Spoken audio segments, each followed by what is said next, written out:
welcome to all of you.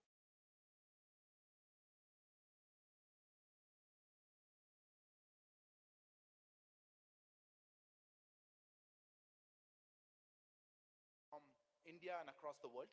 Your presence here is testimony to that. From tomorrow morning, we have one of the very important activities of the G20 at this G20 Summit being hosted by Prime Minister Shri Narendra Modi. To give us a sense of what all is in store and what has been happening so far, we have our proud privilege to have here on the dais Shri Amitabh Kant, Indian Sherpa. Joining him, Shri Ajay Seth, Secretary DA, also the Finance Deputy of the process. Next to him, Shri Harshvardhan Shringla, Chief Coordinator of the G20. And on my left, Shri Vinay Quatra, Foreign Secretary. I would request them to make brief opening remarks, after which we will open the floor. Sir, if I could hand over the floor to you, sir.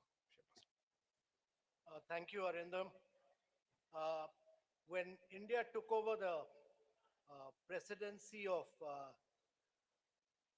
G20 in Indonesia at Bali, we were in the midst of a scenario of slowing growth and productivity worldwide.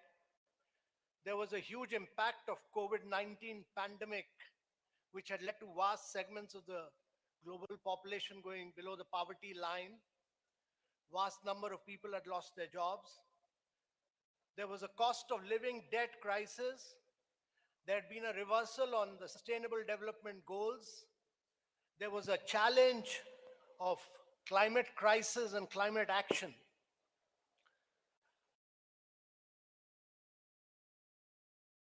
At that point, India felt that we should start our presidency with the theme of Vasudev Kutumbakam. That is, the world is one family. We are one earth, one family, and we should have one future. And the Prime Minister, who's the leader of G20 from India, and I act as his Sherpa, he said that our presidency, India's presidency, should actually be inclusive, it should be ambitious, it should be decisive, and it should be action-oriented. And these are the four principles on which we have worked. And I can assure you that we have lived up to his vision of being inclusive, ambitious, action-oriented, and very, very decisive during our presidency. During this presidency, we had some broad priorities with which we started. And these priorities were very critical for the global world. First of which, that at a point of time when the 1/3 of the world is facing a recession, we should drive bold, sustainable, strong, and inclusive growth. The second key priority for us was to have accelerated sustainable development goals, because only 12 of the 169 SDGs are on track, and we are way behind the schedule. We are midway at the 2030 action point, but we are way behind, and therefore accelerating SDGs, improving learning outcomes, health outcomes, nutrition, all these were very critical for India's presidency. Thirdly, we wanted the world to take the lead on green development in the context of climate action and climate finance. And there were several components of this which we wanted to drive. And therefore, green development, climate action, climate finance was our third priority. And because both SDGs and climate action require finance, particularly for developing and emerging markets in the global south, it was critical that we focus on multilateral institutions of the 21st century, how to redesign and reform them. And our view was that Global South, developing countries, emerging markets, which has been a very, very key component of India's presidency, must be able to get long-term financing and must be able to use new instruments for financing to drive both SDG and climate finance. So the fifth priority of India's presidency was that we must have technological development and digital public infrastructure. Because if we have to lift vast segments of the population, if we have to make a difference to the global south, technology will be the key driver. And most of the innovations in the world have come from the big tech in the West, and even in China, they've come from big tech. But India has created a very unique model of digital public infrastructure, which is open source, open API, is interoperable, and has enabled digital identity for every citizen, has enabled bank account for every citizen, has enabled everyone to do fast payments, has enabled everyone to improve learning outcomes and health outcomes. And during the COVID, we were able to do 2.2 billion COVID vaccinations. And therefore, technological development and how to use digital public infrastructure to drive growth, when 4 billion people of the world do not have digital identity, about 3 billion people do not have bank accounts, and over 133 countries do not have fast payments. That was critical from India's priorities perspective. And the last key priority, which the Prime Minister elucidated and which he felt very strongly about, was women-led development, to bring women-led development, to bring women empowerment and gender equality. So these have been the 6 key priorities of India on which we have worked. We started our presidency on which the Foreign Secretary will talk about, with a meeting of the Voice of the Global South. We got the perspective of 125 leaders, and then we remained focused on the perspective of the Global South and the requirements of the developing countries. And the New Delhi Leaders' Declaration, which many of you will see post the summit, you will see it as a voice of the Global South and the developing countries. No document in the world would have such a strong voice for the Global South and the developing countries as the New Delhi Leaders' Declaration. And therefore, the Prime Minister's vision of India's G20 presidency being a very inclusive presidency has been our aim.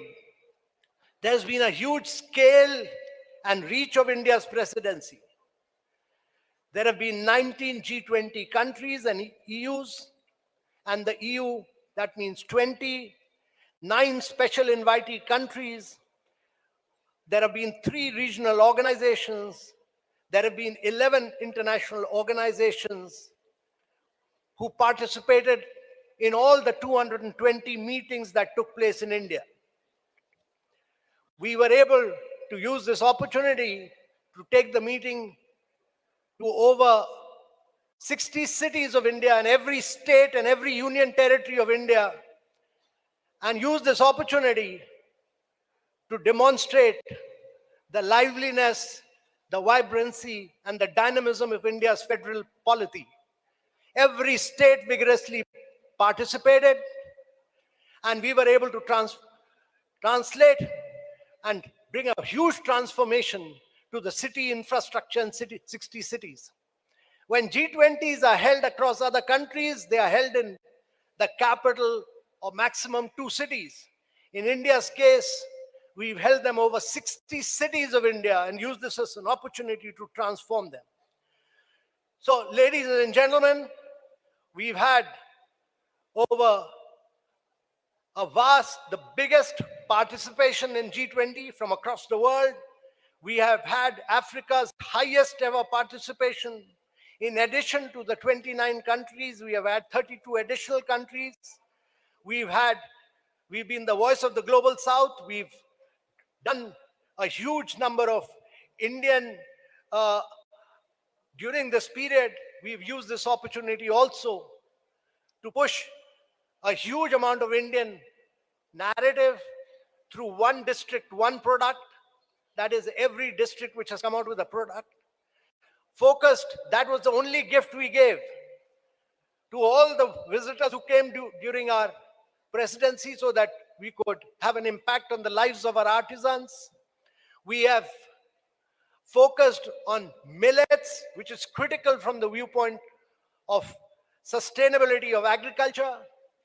We have focused on achievements of India as a mother of democracy, as focused on the digital transformation and digital public infrastructure.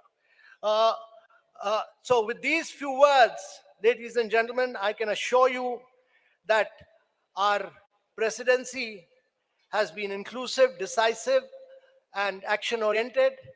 Our New Delhi leaders' declaration is almost ready. I would not like to dwell on it because this declaration will be recommended to the leaders and the leaders will then accept it.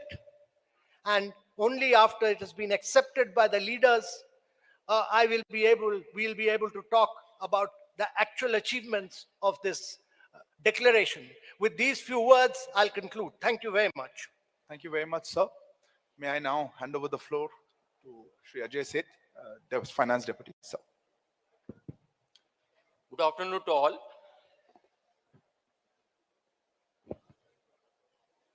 Let me share some of the priorities which the finance-related work handled during the course of the presidency. Under the leadership of our Prime Minister, Shri Narendra Modi, the focus and the vision of India G20 presidency has been to bring focus to the global discourse, to issues which make a difference to people's lives, lead to actionable, decidable, sustainable, and inclusive growth, and empower the global growth. Keeping that vision in mind, the priorities which were set and endorsed by finance ministers and governors in February in their first meeting in Bangalore. Some of them were how to strengthen multilateral development banks for challenges of 21st century. Similar manner, how to support a strong, sustainable, balanced, and inclusive growth in the midst of the current challenges which the world is facing.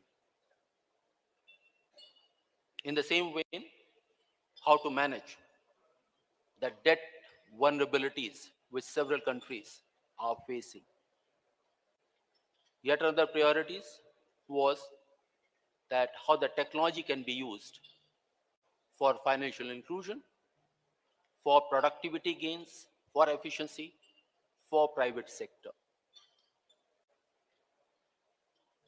Similarly, how the new potentials of technology, such as blockchain or crypto, can be beneficial, and yet how to build a policy discourse, the policy approaches, and what set of regulation, building consensus around that. So these were some of the priorities, and during the course of the year,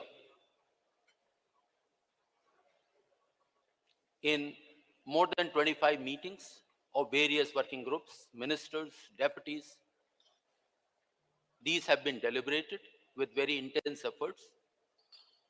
And one unique feature of the work has been, I'll put it rather two big elements, two big differences. One was to go beyond the structured meetings and arrange almost 40 seminars, side events, symposiums, inviting domestic as well as global experts and generating a very intense discussion to find a robust way forward. In a similar vein, how to generate the local connect, Jan Bhagidari. Almost 40 events were done on issues which are relevant to people's lives. Based on these deliberations over the course of the year, these recommendations have now been placed for consideration of the leaders. They would be discussing it over the course of next 2 days, and then we will have definite outcomes and we will all share with you. Thank you. Thank you very much, sir. May I request Shri Harshvardhan Shringla, Chief Coordinator, sir? Namaskar and good afternoon. The focus of today's press conference is on the G20 New Delhi Summit. But since many of our media friends have joined us only today, I'll briefly begin by taking you through our presidency journey. As you know, we assumed the presidency of the G20 on the 1st of December last year, and we will conclude our presidency on the 30th of November this year. During the course of our presidency, we would have hosted over 220 G20 meetings in 60 different cities across the length and breadth of our country. In keeping with the Prime Minister's vision of a pan-Indian G20, we will have hosted one G20 meeting in at least one G20 meeting in every state and union territory of India. And to my mind, that is the finest example of cooperative federalism that we can see. Now, the effort has been, of course, to take the G20 down to the grassroots level through a process that we call Jan Bhagidari, which is a people's participation movement.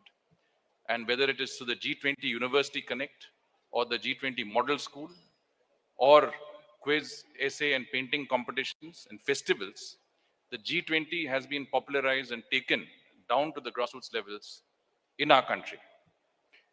We have also looked at the G20 as an opportunity to highlight and showcase India's rich cultural heritage and diversity and our tourism potential.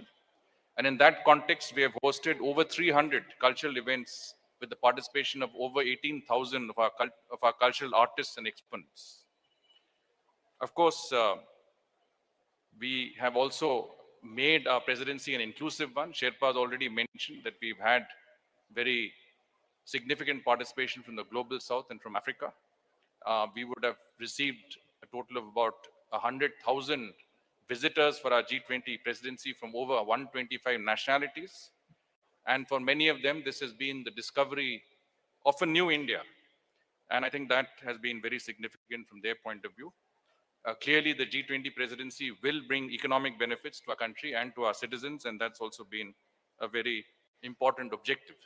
Now, when you organize such a huge exercise, an unprecedented and uniquely Indian presidency, you do need an organizational base. And we have started on the organization and planning of the G20 as early as the beginning of last year, 1.5 years before today's eve of the summit. We have set up the G20 Secretariat. In this process, it has been a whole of government approach and a whole of nation approach. And every single Indian citizen has been involved in that effort. And it's very important to note that about 15 million of our citizens have been directly involved in the participation of some G20 event or the other across our country. So in that organizational endeavor, we've had guidance from the Prime Minister himself, from cabinet ministers. There is a coordination committee which has been set up under the Principal Secretary to the Prime Minister, which includes the NSA, which includes cabinet secretaries, senior secretaries, Sherpa and all of us here.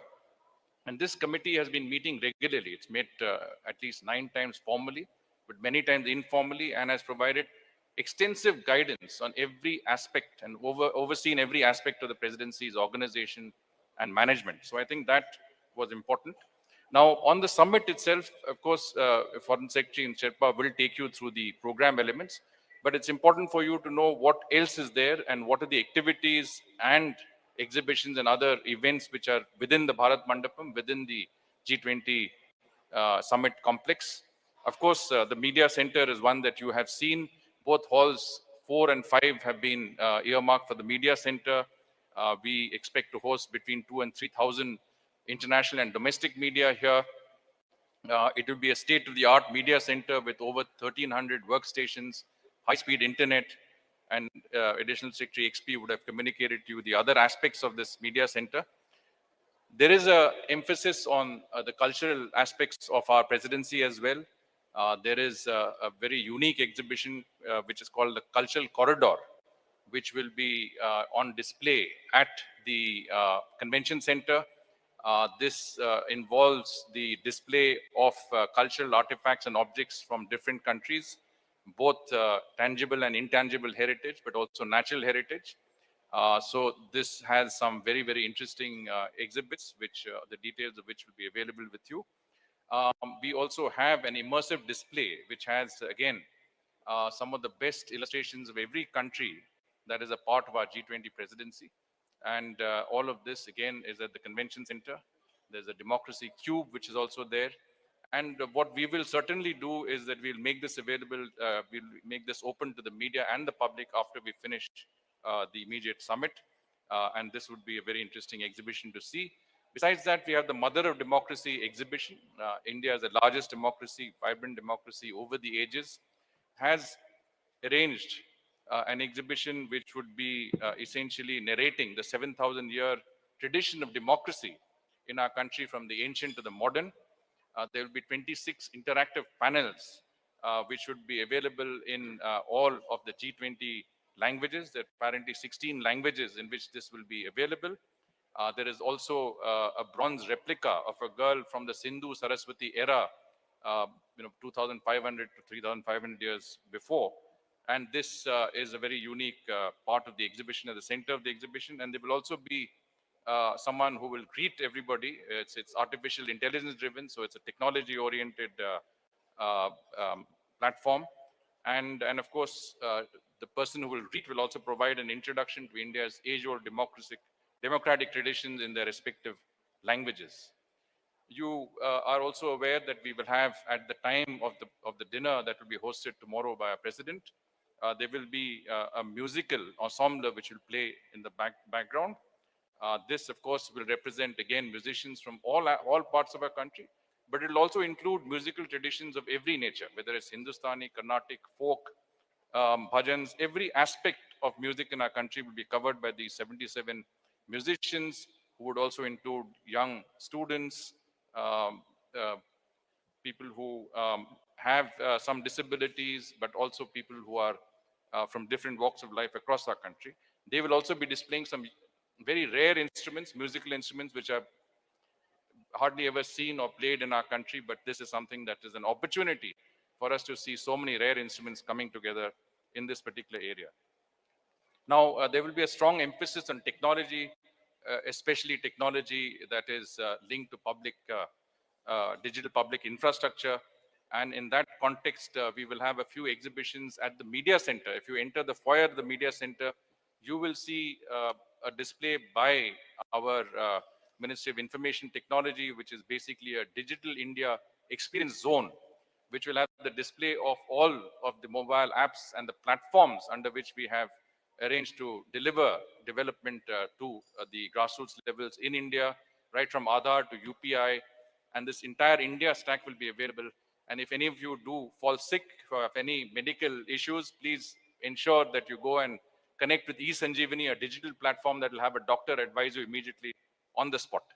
Similarly, we have a Reserve Bank of India Innovation Hub, which is again in the media center. And this innovation hub will display technologies that fintech, which has not yet been introduced to the public domain. These are still in the pilot stages.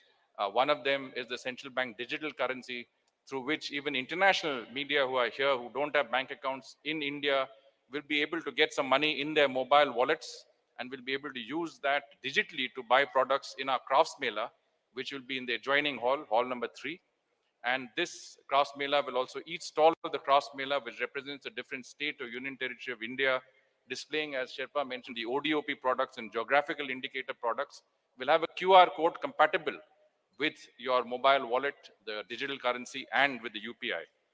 We will also have a frictionless credit display, which basically, again, is a cutting edge technology under which any credit to be given, say, to our farmers, the information relating to that would be immediately available on your mobile phone or your iPad, from the land records to your Aadhaar to your previous credit history.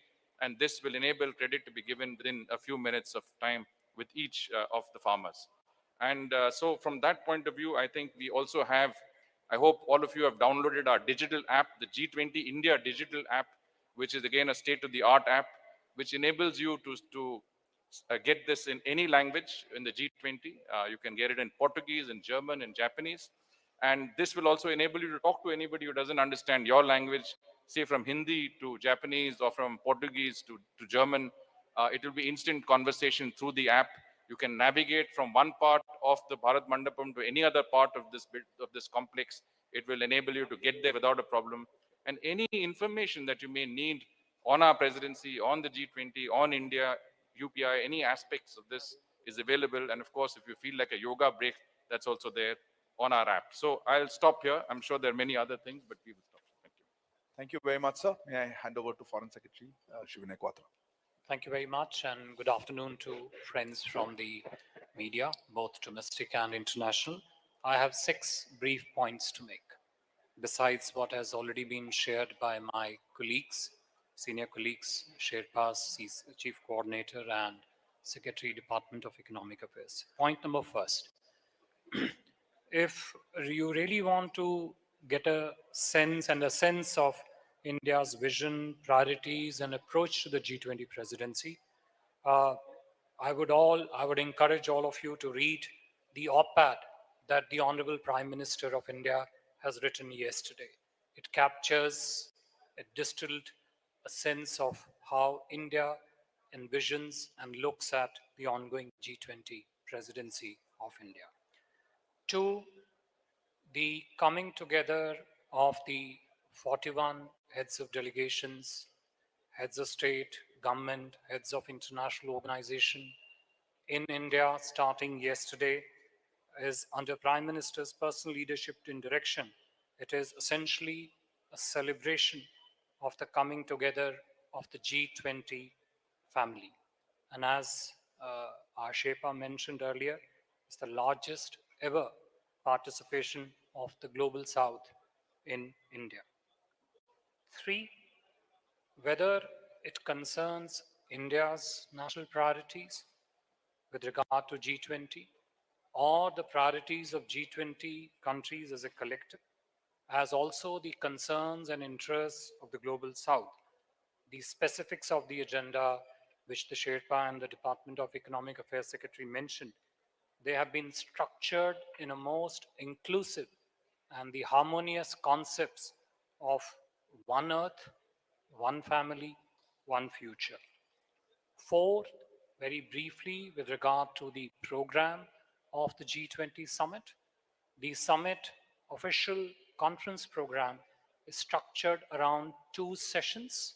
First one Earth, starting tomorrow morning, one family tomorrow afternoon, and one future in the morning of the 10th.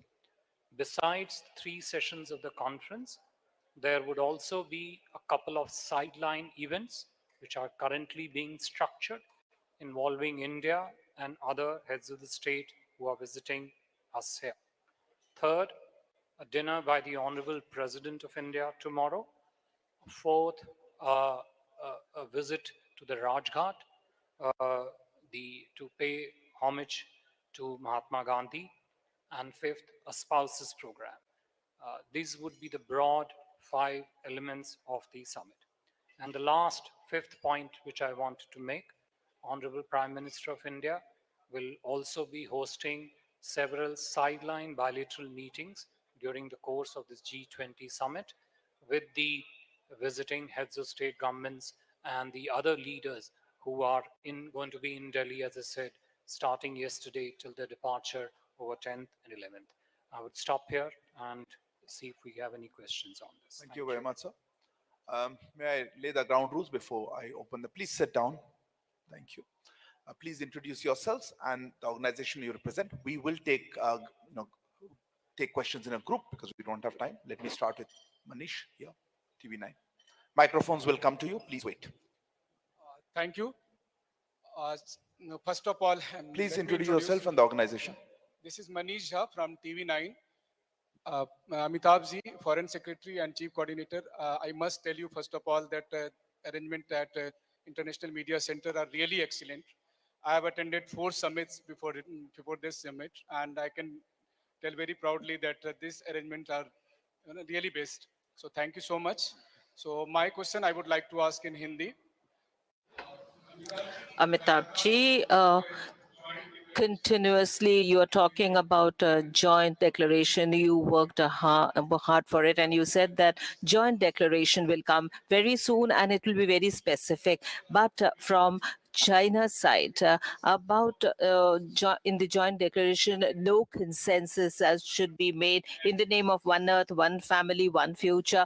So, what kind of a journey was it? If you could share that joint declaration will come or it will not come.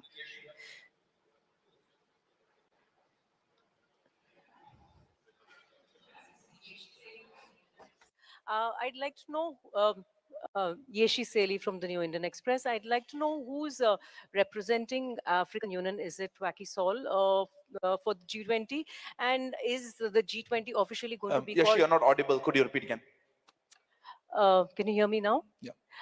So this is Yeshi Seli from the New Indian Express. I'd like to know who is representing the African Union for the summit, and is the G20 officially going to be called G21 after the conclusion of the summit? Okay. Siddhant.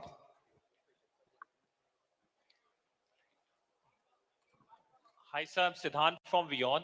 My question is, do you think the absence of the Chinese president impacts the summit's proceeding? Is it an attempt by the Chinese to undermine? Do you see it in that way as well? The lady in yellow behind. Samira Hussain with the BBC. I'm wondering if you think that that Ukraine will derail talks and the ability to come up with a joint statement. I'll repeat the question. None of you are pretty audible. Say, will Ukraine derail the talks and the ability to come up with a joint declaration? That's what I heard. Will Ukraine derail the talks? Yeah, I'll take one more question here. Yeah, right here. Nainima, yeah. This is Nainima Basu from ABP Live. Just one question on the Russia-Ukraine war. Will there be a specific discussion on the Black Grain Initiative? Thank you so much. So, can I pass on these 5 questions, perhaps? So let me first say that on the journey of the joint declaration, I would prefer to speak after the summit is over, because the journey has just started. It's not ended. So I think you should have a little bit of patience. We'll give you a complete glimpse of what the journey has been after the summit gets over, because, this is a leaders' summit. I'm only the Sherpa of my leader, who's the Prime Minister of India. So the recommendations of the Sherpas are made to their respective leaders. The leaders have to accept those recommendations and approve them. Once they are approved, then that will get into public domain and we'll be able to talk about it. Some of the other questions also related to the content of the leaders' declaration. And I would request all of you to realize the high nature of confidentiality of the leaders' declaration, because it has to be placed before the leaders and they have to approve it. But after that, we will be very happy to explain, elucidate, and take you into all the details of that leaders' declaration. As far as AU is concerned, let me say that the Prime Minister, who's a great believer in Global South, had written to all the leaders and there has been a very positive response, but formally that will come before the summit. Thirdly, on the Chinese, I would merely like to say that China is a multilateral player. In multilateral discussions, the issues are very different from bilateral issues, and Chinese discuss issues of growth, development from their perspective. The challenge about any multilateral discussion is that you have to bring consensus across every issue. Every country has a veto power, and therefore we have to bring everybody on board. And I must say that we have been able to work with every single country, and bring them on board, which you will later see.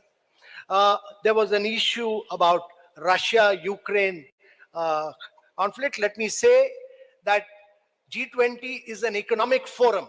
It discusses issues of growth and development.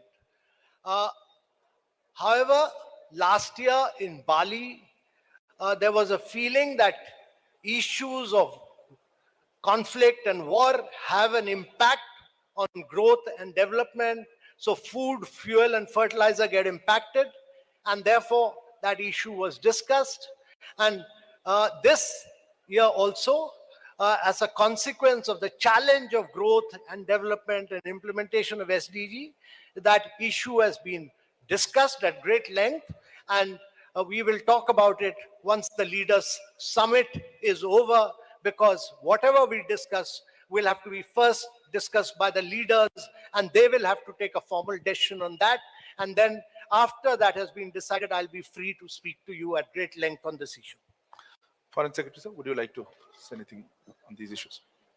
Nothing much to add except to the questions which was asked with regard to the presence or absence of leaders. I think External Affairs Ministers of India has already spoken on that issue, and I think that statement stands for itself. Thank you.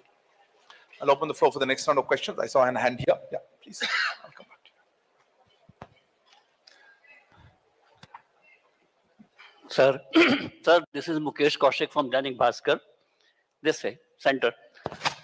Foreign Secretary, sir, for the first time, Chinese president is not taking part in G20. Have they provided any reason for his skipping this summit?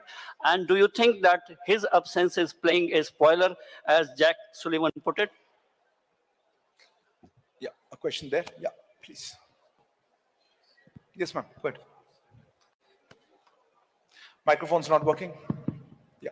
Runjhun Sharma, India correspondent for RT Russia Today. My questions for Mr. Kant.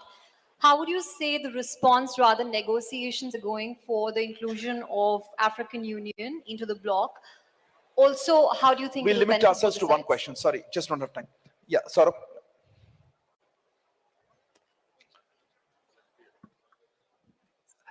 Good afternoon, everyone. This is Saurabh Shukla. I'm editor-in-chief of News Mobile. This G20 presidency is also about India's solutions faces today. What are the three big takeaways that you expect from the Leaders Summit? More specific questions? Anyway, behind that. Yeah. Go ahead. Behind you. Yeah. Go ahead, please. Yeah. So this is Pranay Upadhyay from Z News. And my question is to Sherpa Amitabh Kant ji. Sir, India has been long pushing for the MDBs, like multilateral development bank reforms. And after the finance and the joint finance and the Sherpa track meeting, what is the takeaway? Is there a consensus emerging for the multilateral development bank reform, and how far we are to onset the process after the Delhi summit? Okay. I think one more question here. Yeah, gentleman at the back. Yeah, please. Sir मैं Madhurendra news nation से बोल रहा हूँ. Please sit down. You have the floor. You have the floor, but please sit down and ask the question while sitting down. Sir मेरा सवाल है.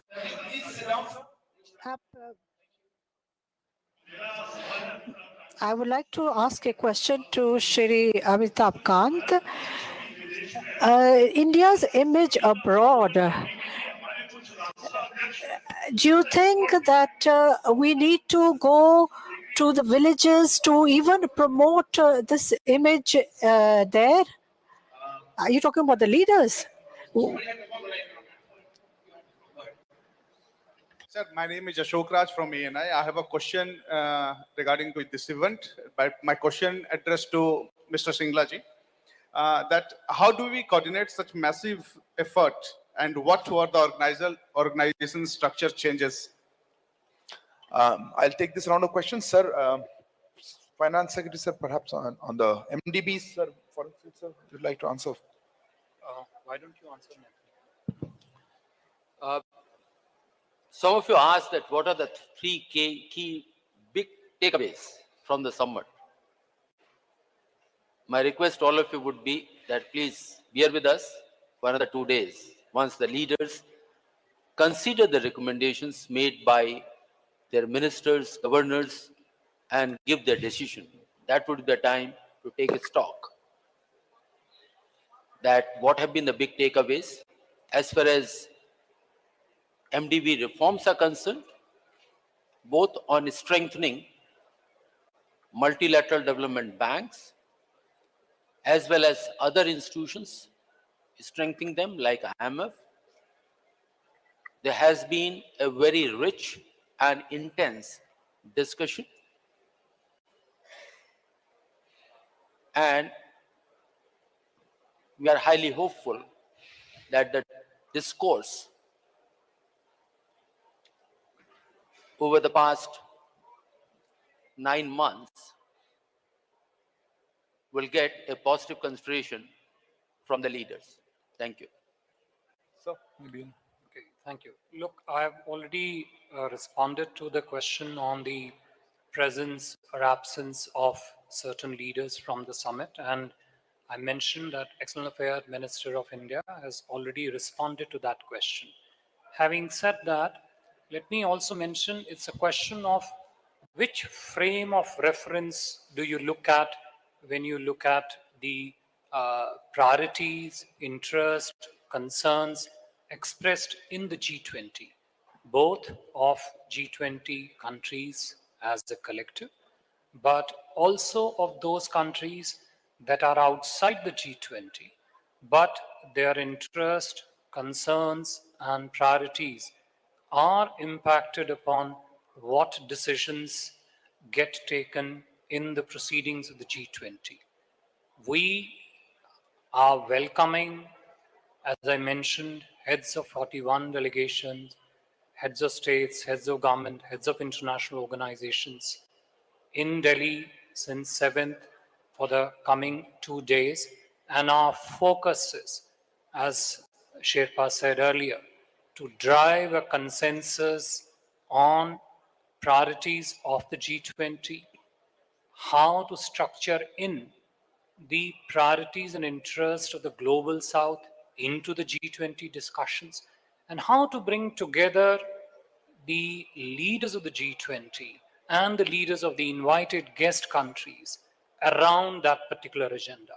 That is the theme, that is the objective that we are focused on, and we are very happy that by and large, there is a strong effort by all the countries, all the delegations present to move towards a consensus. With regard to the African Union, Sherpa sir has already said that Honorable Prime Minister wrote a letter to all countries of the G20 proposing that African Union be included as a full member of the G20. We expect that the summit proceedings starting tomorrow morning would take a suitable decision on it. Shrikant ji, jo aapka prashn tha videshi Your question about the foreign image, it is confined to Delhi only. Ji had asked this question about G20 being involving a massive effort and the organizational aspects behind it. And I did, in my opening remarks, say that it was not only a whole of government effort, but a whole of nation effort, because it is not only a huge exercise, but it is also an unprecedented exercise. We have never been president of the G20 before. This is also one of the most significant events we have organized, international events we have ever organized. And I think every Indian citizen, in a certain sense, is a stakeholder in this exercise, because the pride he feels of India hosting an event of this scale and magnitude with such level of success. So it certainly has been, an organizational effort that has gone across the country. But one aspect I think I'll just flag, an additionality which I want to put across, is that it has involved also an equal let's say, collaboration, cooperation with every state and union territory in our country, because we have taken it down to the grassroots levels. And every state has seen this as an opportunity to promote the state's, tourism potential, recount its own developmental achievements, utilize the platform to highlight what every state in its own case has done. So from that aspect, as I said, it's a very fine example of cooperative federalism, and it has involved a level of cooperation that has gone from the central government to the states, to the municipalities, to the districts, and down to the grassroots levels. So I think if you look at the success of this presidency, it is guided at the highest levels, but it has also involved every citizen of our country. Sherpa sir, if you have anything to add on that question. No, I think Saurabh asked that question about the three key takeaways of what. Well, let me tell you that India has tried to build a huge India narrative to the G20. You will see this in the New Delhi Leaders' Declaration, whether India's been the voice of the global south, whether India's been the spokesperson of the developing countries, whether we've brought in the huge amount of technological development that India has done through the digital public infrastructure.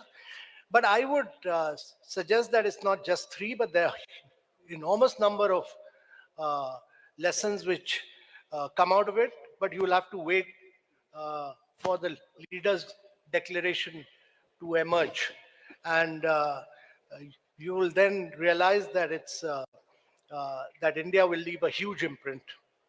Thank you, sir. Tripti. So we can't accommodate everybody. Sorry. Yeah, go ahead. The Wall. Microphone, Tripti please. Lahiri from the Wall Closer, Street please. Journal. Yeah. Hi, my question is about, so in addition to China and Russia's leadership not being here, we've also seen them coordinating at other forums, be that BRICS or elsewhere, that India is also part of. Do we see that there is a bifurcation, China, Russia on the one side coordinating more? And does that mean that the space for broad-based multilateral cooperation is shrinking? Neeraj, at the back.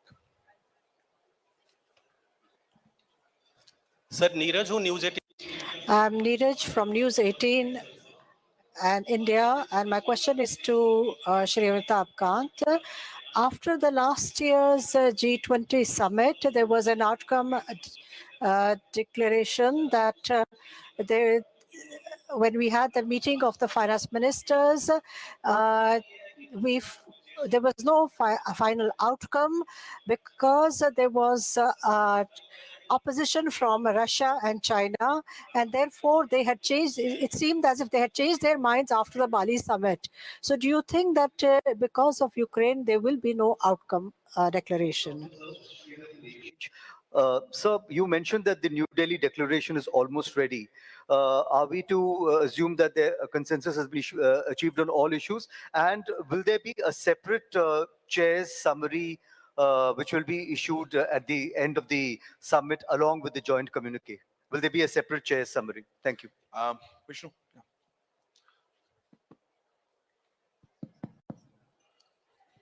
Good afternoon, Vishnu Shom from NDTV. There's a World Bank report which has come out, which has praised India's digital public infrastructure. I'm just trying to understand, how is India going to disseminate this infrastructure? Will it be through an organization or an institution like the Solar Alliance? There's a lady in the back, hand up there. I saw a long time ago. Yeah, you're the lady, ma'am.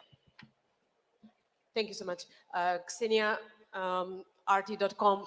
A question is, since we discussed the global growth, has the issue of developed countries imposing unilateral sanctions been discussed, or their responsibility for imposing such sanctions, which affects, the global growth and especially the undeveloped countries? Has this been discussed as well, and will this figure in the communique probably? Question here. Yeah, you.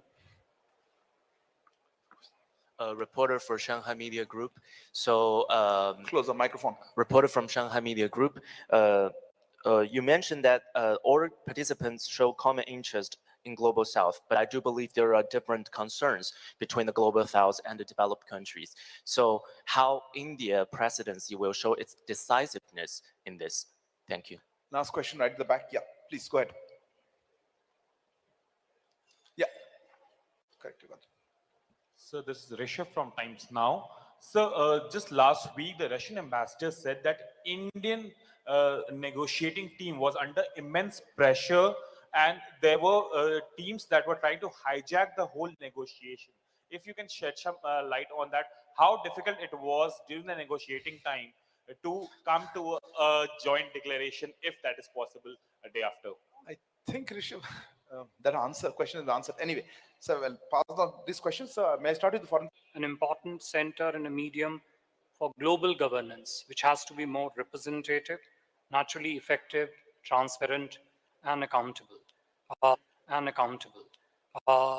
We have brought up these points strongly in the discussions in various meetings of the G20, including in particular the G20 Foreign Ministers meeting, and we will see how that finds reflection in the communique that's being negotiated. Neeraj, Neeraj, as far as your question is concerned, I would only just like to say that under the leadership of Narendra Modi, we hope that all member states of the G20 will come and work towards a consensus, and will continue to work towards a consensus, and that there will be, we hope that there will be a joint communique based on consensus. on the DPI thing, I think we would ask Sherpa sir to come and sort of talk about that. So, well, let me say that when we started to discussion during India's G20 presidency. Okay. One on Vishnu's question about how would the digital public infrastructure get expanded, develop strong externalities outside India and also, of course, within India. I think that is something which remains a very strong, robust, and an ongoing effort of the entire government of India and various departments. There are multiple lines of effort to ensure that DPI not only expands and spreads across various economic ecosystems within India, but also develops a huge value proposition for governance, for transparency, for financial inclusion internationally. And as I said, there are several strands and lines of effort which are underway. I think there was a question with regard to, the differences of priorities of global south and the industrial economies. Yes, that is a fact, that industrial economies come from a very vastly different economic base, social base, and the global south comes from a different economic base. But this is not to say that the priorities, interests, and the concerns of the global south are not relevant in the context of the G20. I think, if anything, they are perhaps central to the effectiveness, the functioning, and the successful outcome of the G20 modalities. So yes, those are different perspectives of the two respective, I would say, segments of economy, but they both have a very important interface when it comes to the deliberations of the G20. And as I said early on, India and Prime Minister Modi himself have been in the forefront about speaking on the priorities of the global south. More importantly, why and how those priorities could be structured in to the agenda and the discussions of the G20. Thank you. Thank you very much for joining us. We're just completely out of time. Thank you all thank you to members on the dais. Thank you all for joining us here. We will now see you on Sunday for the end of presidency presser. Thank you.